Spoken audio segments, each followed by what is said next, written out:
It's not a broad brush stroke solution. The way our system's set up, we're gonna have to deal with earmarks, but we have to hold the person filling the seat accountable, making sure the money is being accounted for and properly distributed, that's helping our communities. And if we're not doing that, then we're not electing the right person for this seat. And that's why when we're going to go talk to our friends, our Republican friends, it's them buying in and holding this person accountable that's gonna fill that seat and making sure that we're making that money go back to the right areas. Well, I'm gonna say that there needs to be one bill or at least a limit that you can earmark onto it. We know it's already, I looked at it now, $15.5 billion went through earmarks without anybody even knowing. Yeah. $15.5 billion. That is a problem. I am a nurse. If I go there in the morning and say, hey, Mr. Brown, I'm going to give you your morning pills, your afternoon pills, and your nighttime pills right now. Can you just take them all? Yeah, they would die. That's just lazy. The purpose of lawmakers is to write bills. And there are lawmakers who've never written a bill, Joshua. So they haven't even done it.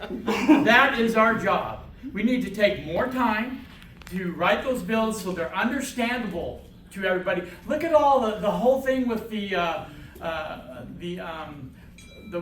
right to choose, how that went in Missouri.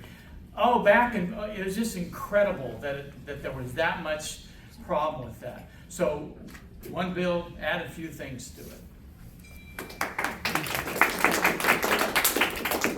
You're the last one on this question.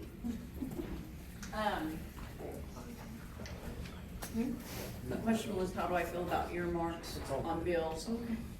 The one thing that I've learned from following politics, and again, 24 was the first time I ran for office,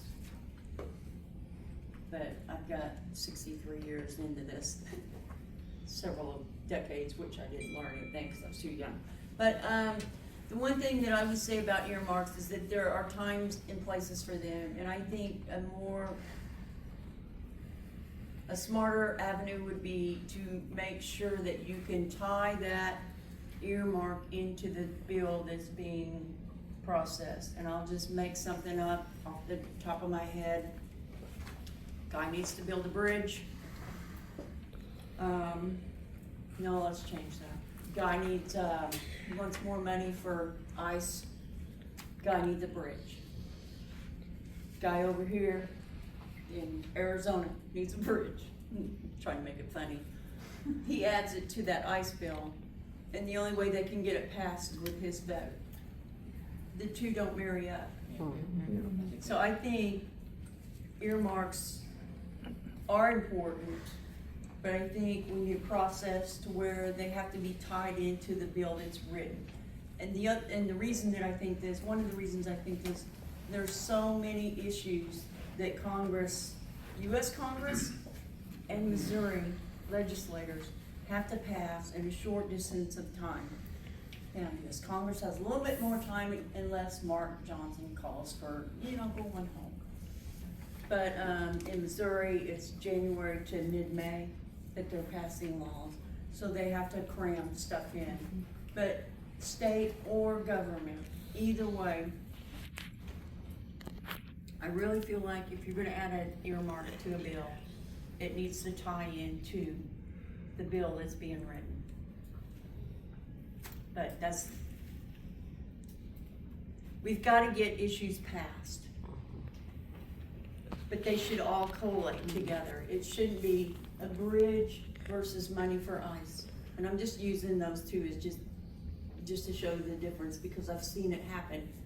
It's like some guy, I can't remember his name, it's like, I need a bridge in Tennessee, and they needed money in Alaska, and he's like, well, I'll give you my vote if you'll help me out over here in Alaska, or here in Tennessee, I'll give Alaska the money. The two need to marry up, otherwise I think it's disrespectful. Oh, did I run over? I'm sorry. All right, so next question.